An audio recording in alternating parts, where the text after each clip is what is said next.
Lacaze et son château du XVe siècle. Des deux galants au Bourbon-Malloz de sang royal, de grandes familles se sont succédées ici. Tombée en ruine après la Révolution, la bâtisse a depuis retrouvé tout son faste.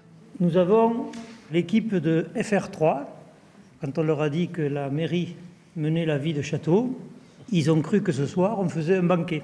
Or non, messieurs, je déclare cette séance du conseil municipal ouverte. En guise de seigneur, le château accueille donc pour 3 mois le premier magistrat de Lacaze. Il y a installé ses services, pour veiller aux affaires de la commune le temps de travaux à la mairie.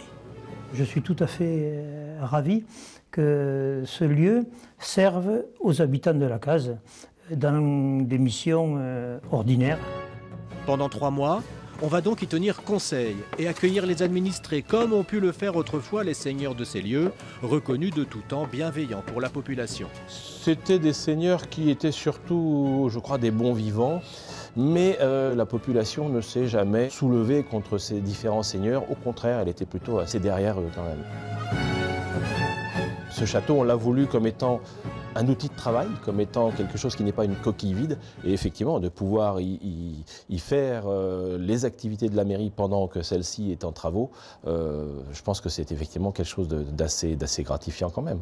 J'ai la chance, je crois, de pouvoir travailler dans un lieu qui est plutôt sympathique, sans aucun rêve de grandeur, quel qu'il soit. Riche de 6 siècles d'histoire, ce château, entièrement rénové entre 2005 et 2015, reprend vie petit à petit, avec des expositions, des spectacles, des résidences d'artistes et désormais le conseil municipal. Il s'affirme comme véritable agora des Hautes-Terres d'Oc.